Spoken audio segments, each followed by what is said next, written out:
It's another beautiful Sunday afternoon. This is Rubbin Minds. Welcome. My name is Ebuka Obi-Uchendu. Thanks a lot for joining us on Father's Day. Happy Father's Day to all the fathers who are often not celebrated as much as the mothers are. We get one day in the year, and hopefully wherever you are enjoying the day as usual, taking a break and letting your family at least spoil you a little today.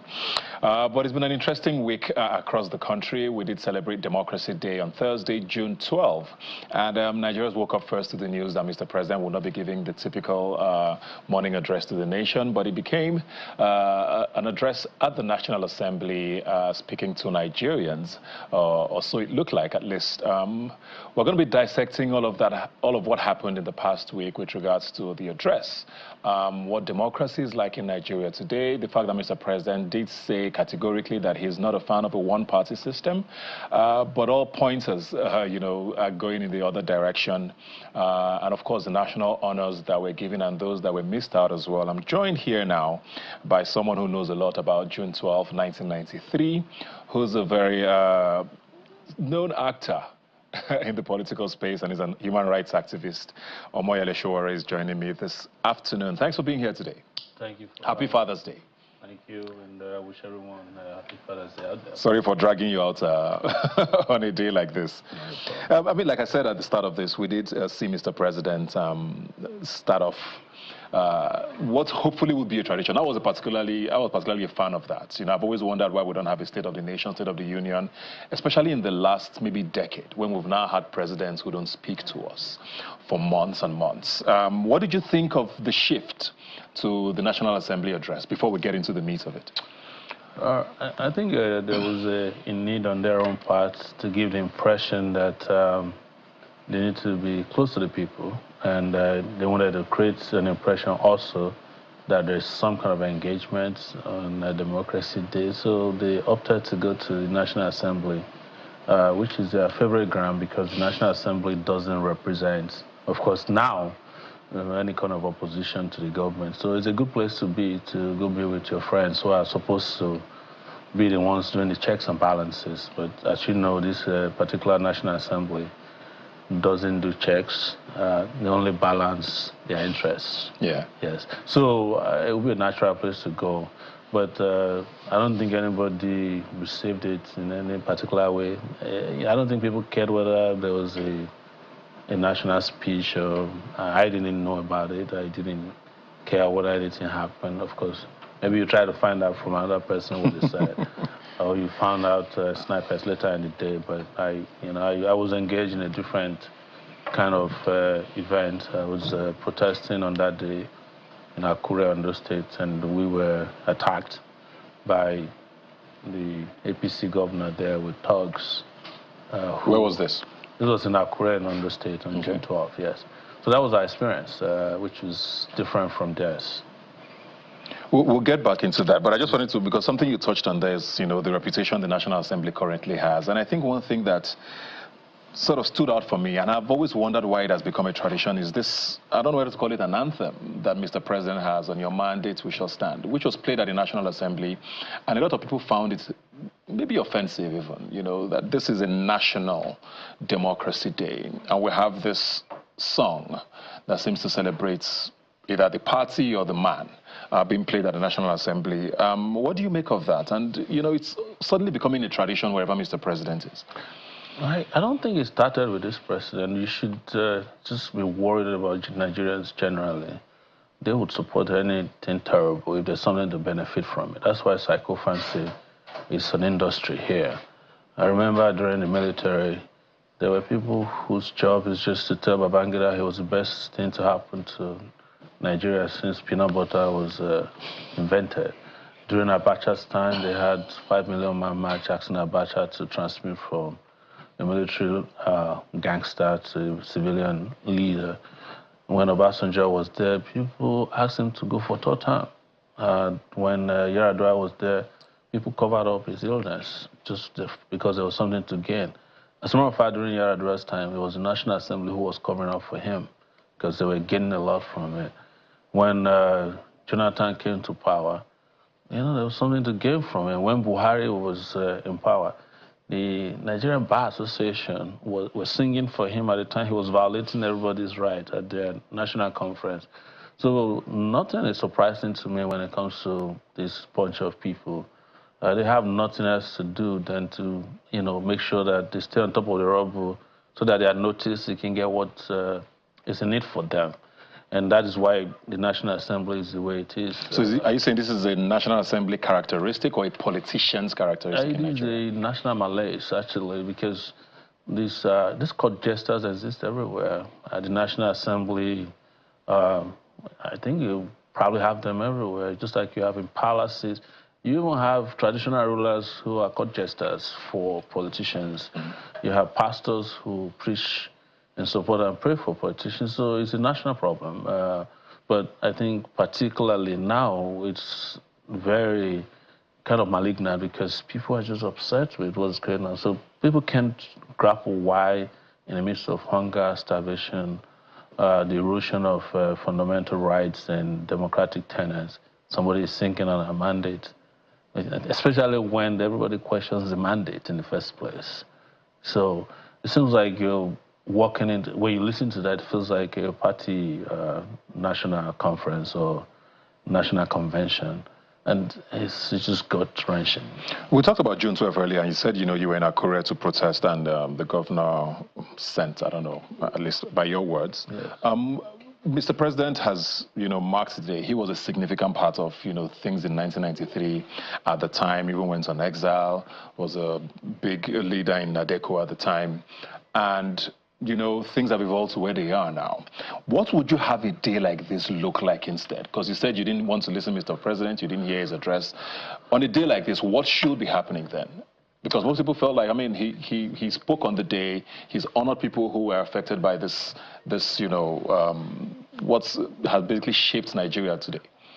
Well, one thing I'm happy about is that June 12 came to stay as a day for national reminiscence, a day for national remembrance, and a day for sobriety, because it was a period that Nigeria could have taken up democratically.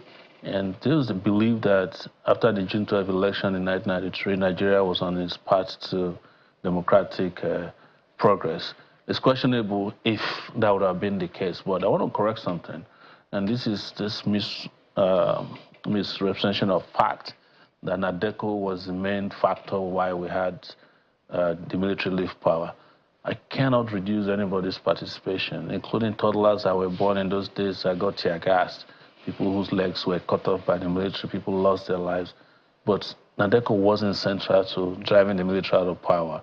It was the guys on the ground, myself, people like Olisa Agbakova, UAD, Jakon, Ganifa Wemi, Femi Falana, Bekor, and some Kuti, several student union leaders across the country, labor leaders who shut down the country, including shutting down Nigerian airspace in those days, that are responsible for, not the very interesting international wing called the Nadeko, made likely of people who left the country even before they could have heard the sound of a gun.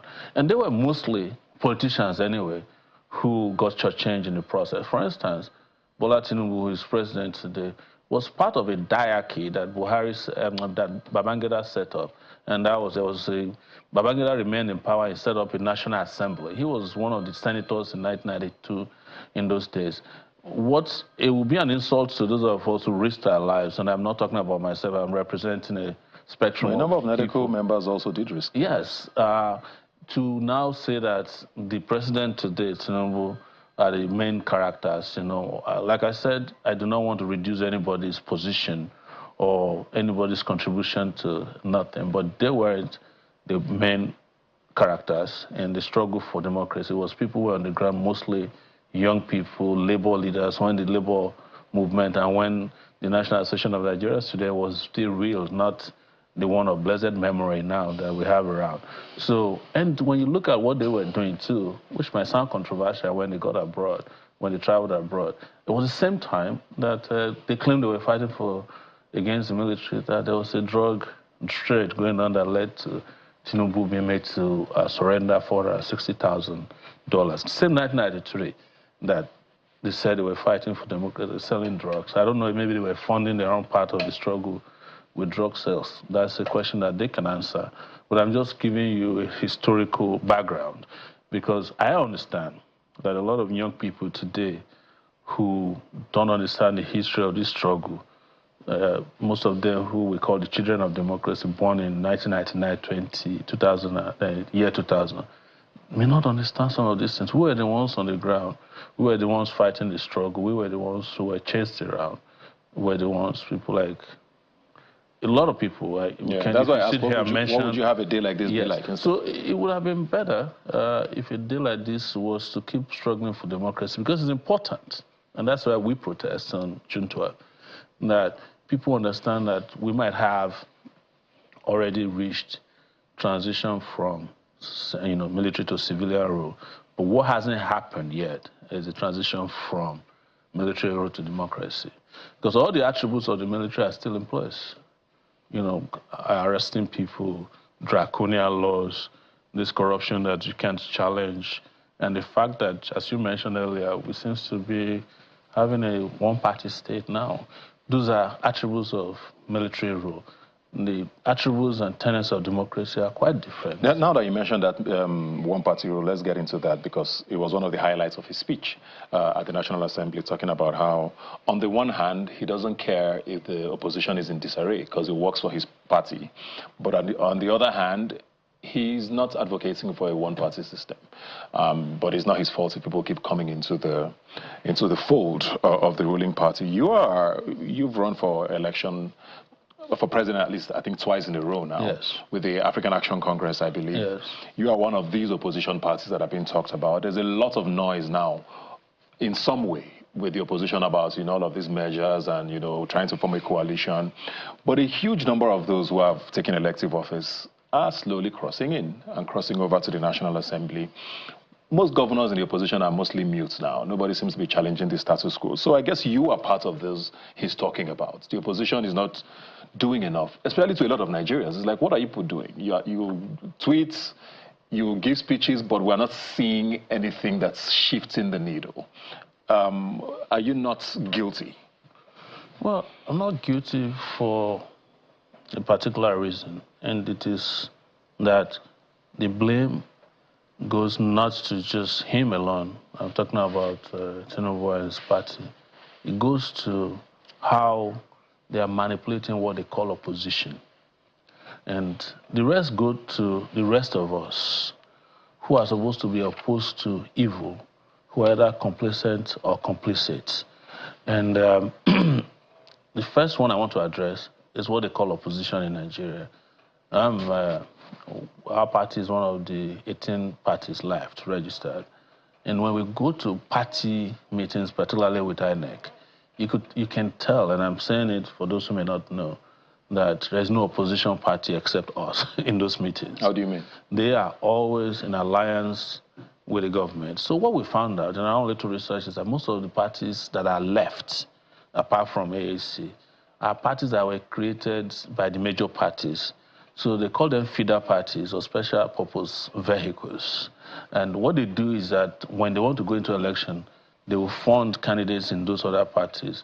So that sometimes some of the candidates or the parties are meant to help them do legal challenge.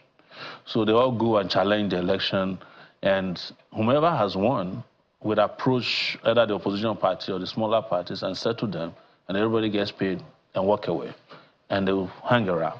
The other part is that the parties are not opposed ideologically to the ruling party because they own most of them. And so we are always not only against the APC when we go to meetings.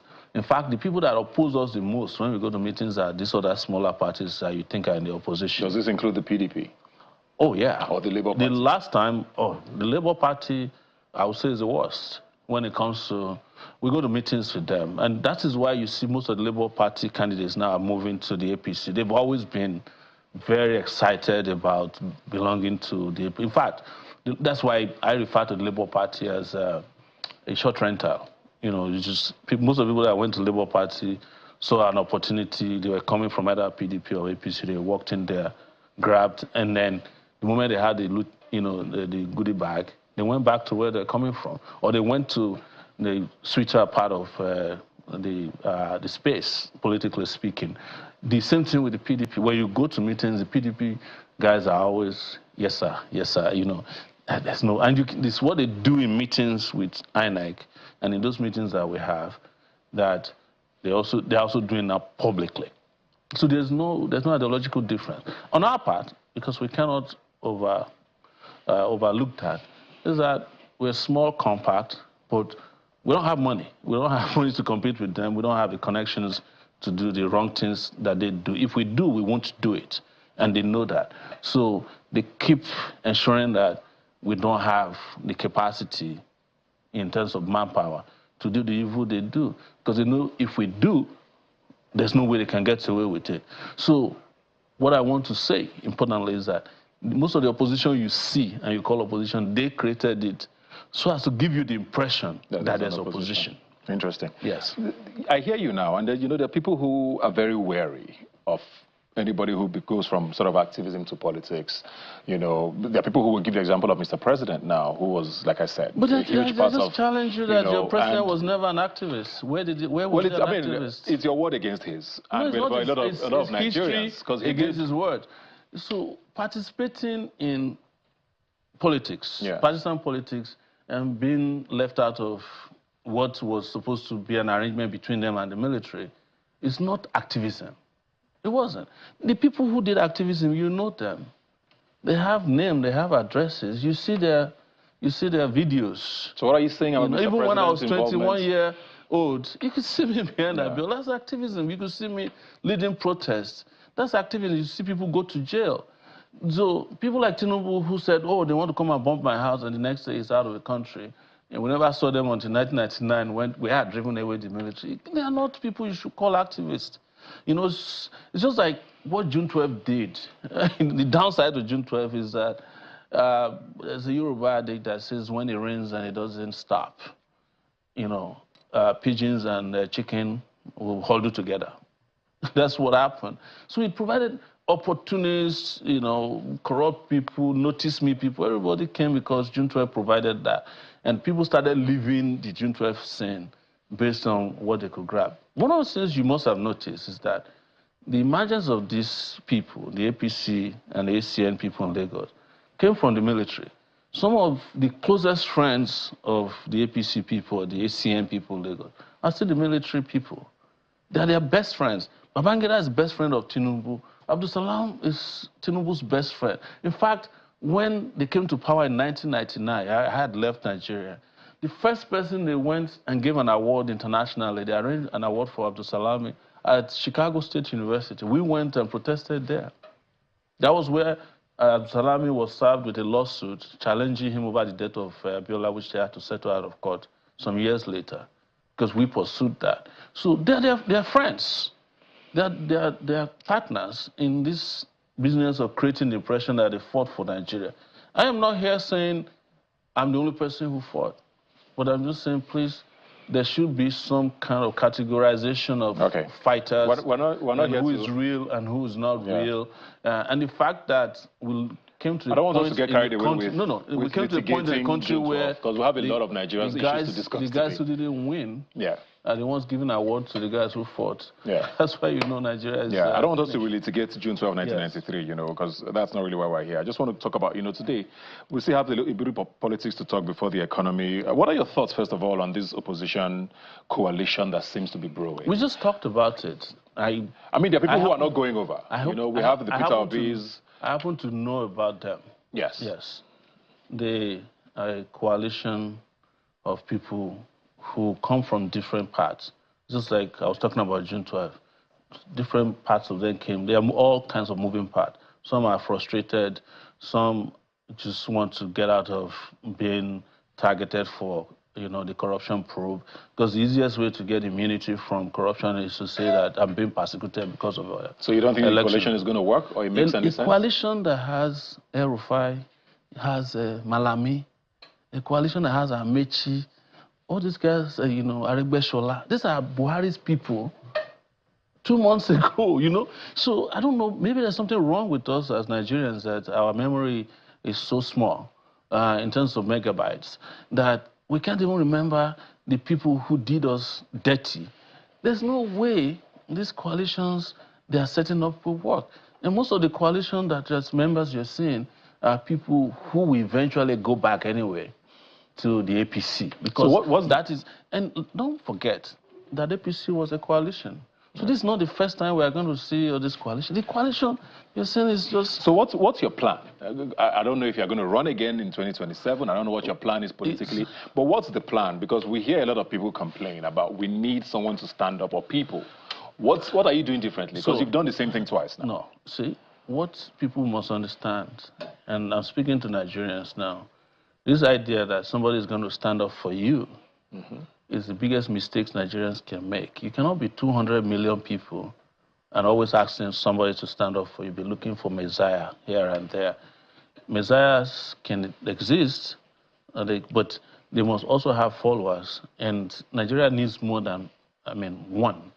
It has to be said. It's part of the reason why when people reach out to me and say, oh, why is Soyinka not speaking? I was like, who speaks? Who is the 91-year-old person who should be speaking for a country that has the largest population of young people? They're always looking for Soyinka 91. Soyinka barely hears word anymore. Yesterday we were with him. They had to be translating to him what questions journalists were asking him. It's a function of age. But you are there. Oh, when is Soyinka going to speak? What happens to your mouth? What happens to your physical energy? And the population of the country, by far, in the whole West African region or sub-Saharan, has the largest of concentration or categorization of people you call youth. So what young people do is they forget the old people and they take on their enemies or their adversaries and they liberate their own country whichever way they can, whichever way they feel is necessary and possible. That is what young people do. So doing something different is I can just be one person who will stand up and say, look, I'm going to put my life on the line. I'll stand on the front lines. I'll fight it. But how many battles can I fight in one day without the rest of the country consciously deciding that they're tired of being slaves in their own country? And as Soyinka said yesterday, he said he's afraid the majority of Nigerians find freedom in enslavement. And I thought that was deep. That was actually very profound. Yes. Let's talk quickly about the last 2 years. Yes. While we celebrated 26 years of the return of democracy, it was also the second year of President Tinubu in office. He did say quite a bit in his speech, talked about how Nigeria is going to become, at least go to a 7% GDP annually. There's still whispers, at least to an extent, of the $1 trillion economy that we're expecting while we wait for the GDP to be rebased and all of that. How do you assess, things? Because I feel like the one thing on the most Nigerians' minds the most is the economy. People want to be able to just get by. Security, yes, is a big deal, but a lot of these other things don't matter. People just want to be able to earn a living. Do you see things looking up like Mr. President has said?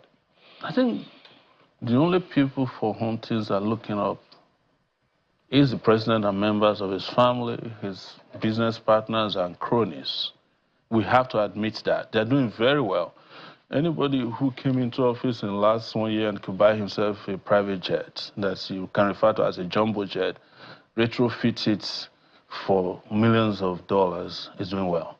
Somebody who can change his cars, and someone who can have a convoy of cars when majority of us can't even afford to buy fuel and you have 100 of them following one man, he must be doing well. A country where you can create an office of the son of president, wife of president, daughter of president, they're doing very well. But the reality is that for the majority of Nigerians, nobody is doing well that I know of. And because what they are doing is to create an impression of development. But there is no humanity involved. And the development you also can't find. That is why you need a lot of lies to cover up the development narrative. One of it is that you want a 700-kilometer highway, you do 30, and then people find out it's 19, and then you say it's 19 and a half. But the truth is that in 2 years, if we go by that theory, we're not going to get more than 140 kilometers when you are done with your 8 years tenure, which is what they're targeting. So the truth, as I know it, and as I've researched it, and as I'm aware of it, is there is nothing in terms of economic development. I must say that you can handle economic development and not separate it from security, because there's no way you are going to restore security in Nigeria without economic development. So you're right about that. And there's no way you can have economic development without building your infrastructure, without building the power sector. When they ask them, they say, oh, you know, somebody was saying, maybe, you know, we need road and we don't need security. Some say we need security, we don't need roads. You need all of it, almost at the same time. You need power, you need infrastructure, you need security, because without all these things, you can't have economic development. Economic development is not a concept that is abstract. Yeah. It's real, and they have components. They have moving parts, and it involves infrastructure, it involves security. But if you were to ask me what I'll do first, it would be to restore electricity to this country. And the GDP you are talking about is going to 7%. We go to 40%. But people that say Nigeria is too broke to do a lot of these things, which is why we're where we are. Why is it that Nigeria is never too broke to support its prodigal sons and daughters? I have said it before, and I'll repeat here on your show again, that the problem of Nigeria is not the population of its citizens, but the population of its thieves. It may not be many, but they are doing serious damage to the economy. You were quoted as saying that you would have rejected a national honor if you were given one on June 12th. Not only would you reject, you would sue Mr. President. Yes. For an honor that's given to you by the president, regardless of who's taking that seat. Why is that your sentiment? Would you consider it a honor if somebody robbed your house and presented your car to me at a public function? No. Explain the metaphor. The metaphor is that you will be upset with the robber, and you'll be upset with me. So who robbed who in this case now? It's the Nigerians have been robbed of mandates, of their dignity, of, you know, they've been deceived to believe that things are going on, and in the middle of it, someone like me, who is on their own side, saying, these guys are lying to you, I'm going to then line up and get a national award, in which the person who gave me the award is the person responsible for the atrocities I've always complained about. That would be counterintuitive if it's not. But you were part of the June 12 struggle. So I was part of the June 12 struggle, but I didn't do June 12 struggle to get an award. I did it to get freedom. I did it to fight for democracy. I did it to fight for progress and economic development. I did it for the people. I never expected an award. I never even expected that my name would be bandied around when they are giving award.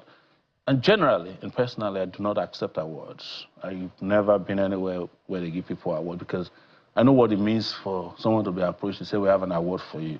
When you ask the person who has the award for you, what did I do? I don't know. We're giving awards to everybody, so come and take your own. And most times you have to pay for the awards anyway. So I'm not excited by it. That's just on a personal level. But on a serious level, the reason I was going to sue was that it was going to affect my reputation if I took an award from someone that the rest of the country, and I believe, doesn't represent my aspirations, my convictions, but to hand me an award. And it's going to lead me to my next question about, you know, your thoughts on the judiciary, because you still seem to believe in courts. You know, you still, you know, appear when you're called in and all of that. But the Nigerian judicial system has affirmed him as Mr. President. INEC did. People went to court. He's been affirmed as Mr. President. We can argue, you know, about the fact that his mandate is slimmer than anybody else's. But we did have 3 candidates who split things up. So what are your thoughts on the judiciary and, you know, how they affect elections? And, you know, the next election being about 2 years away. So this is why history is important. I was around during June 12th as we started this conversation with. And the judiciary were part of the people or part of the groups that made it impossible for the June 12 election to hold. After even the election had been conducted, tried to frustrate the election. After the election was conducted, they said the announcement of the result should be suspended. It was the same judiciary that did not try Abiola, even though he was accused of treason, up to the Supreme Court. They refused. People like us go to court so that people can understand that the judiciary is not working. It's part of what we represent in society. Mandela stood in front of the South African judiciary. He didn't believe in it, but when they sentenced him to prison and he spent 27 years, what could he do? So And this is part of the reason why I was arguing earlier that I couldn't have accepted an award, because a lot of people who are getting awards now, due respect to them, are no longer victim of the system. They are no longer taking them. I still went to prison a few weeks ago. My passport is still in possession of the Nigerian state. I still have to deal with repression. I still have to be beaten up on the streets of Akure as of June 12, 4 days ago. So I'm an active fighter in